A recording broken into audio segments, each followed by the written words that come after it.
Hi മുത്തുമണികൾ എല്ലാവർക്കും സുഖമല്ല. അപ്പോൾ ഇന്ന് എന്റെ വീട്ടിൽ ചെറിയ സൽക്കാരം. എന്റെ സൗണ്ട് ഏകദേശം റെഡി ആയിട്ടുണ്ട്, ഫുൾ ക്ലിയർ ആയി പറയില്ല. അപ്പോൾ എന്റെ വീട്ടിൽ നിന്ന് സൽക്കാരം ഉണ്ട്. എന്റെ വൈഫ് ഹൗസിലെല്ലാം എല്ലാവരും ക്ഷണിച്ചു. അപ്പോൾ 2-3 ആൾക്കാരൊക്കെ വന്ന്, അവളെ ഉമ്മ വന്നു, അവളെ അനിയത്തി വന്നു, കുട്ടികൾ വന്നു, അതേപോലെ അളിയനും പെണ്ണുങ്ങളും കുട്ടികളും വന്നു, പിന്നെ എന്റെ ഏട്ടൻ്റെ അടുത്ത കുട്ടികളും അവർ വന്നു. ഞങ്ങൾ എല്ലാവരും കൂടി ഉച്ചയ്ക്ക് ഇന്ന് സൺഡേ അല്ലേ, സൺഡേ ആയതുകൊണ്ട് ഞങ്ങൾ ഒന്ന് ഒന്നിച്ച് കൂടി അങ്ങനെ രസമായിട്ട് ഒരു ചെറിയ ബിരിയാണി ഒക്കെ ഉണ്ടാക്കി. പെണ്ണുങ്ങൾ പെട്ടെന്ന് പായസം ഉണ്ടാക്കി അവർ വരുമ്പോൾ ഞാൻ ഓൾക്ക് ഹെൽപ്പ് ചെയ്യാനാണെങ്കിൽ നിൽക്കാൻ എനിക്ക് ചെറുമട്ടത്തിലേക്ക് ഹെൽപ്പ് ചെയ്യാൻ പറ്റുള്ളൂ. ഓൾ ഒറ്റക്കായിരുന്നു. അപ്പോൾ അങ്ങനെ പെട്ടെന്ന് പായസം ഉണ്ടാക്കാൻ വേണ്ടി ഒരു എല്ലാം റെഡിയാക്കിയതിന് ശേഷം ഇത് സെമിയൊക്കെ നല്ല വറവിട്ടൊക്കെ ക്ലിയർ ആക്കിയതിന് ശേഷം അതിന് നേരെ കൊണ്ടുപോയി പാല് ഒഴിച്ചതാണ്. പാല് ഏതാണ്?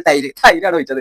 തൈര് വെച്ച് ഒന്നായിട്ട് കോയമ്പായാലും കൂടി അരപ്പായാലും കൂടി സൈഡാക്കി ആ സാധനമായിട്ട് വേസ്റ്റ് ആയി. പിന്നെ ഞങ്ങൾ രണ്ടാമത് ക്രിയേറ്റ് ചെയ്താണ് ഗൈസ് ഈ പായസം. ഇനി ഇത് രണ്ടാമത്തതാണ്. ആ സെമി ഒന്നും ഇല്ലാതെ ഇത് വേറെ സെമി ഇട്ടിട്ടുള്ള പായസമാണ്. അപ്പോൾ പായസം അടിപൊളി, എല്ലാം എന്തൊരു സൂപ്പർ പായസമാണ്. പെണ്ണുങ്ങൾ വിചാരിച്ചാൽ വരില്ല. സാധനങ്ങളൊക്കെ നല്ല രസമുള്ള പായസമാണ് ഗൈസ്. ബിരിയാണി സാർ എല്ലാം ഹാപ്പി. അവനെ വെക്കാൻ വേണ്ടി ചെറിയൊരു വെള്ളമൊക്കെ കലക്കി എല്ലാം കൂടെ കയറ്റി ഹൗ എന്തിനു പറയണം.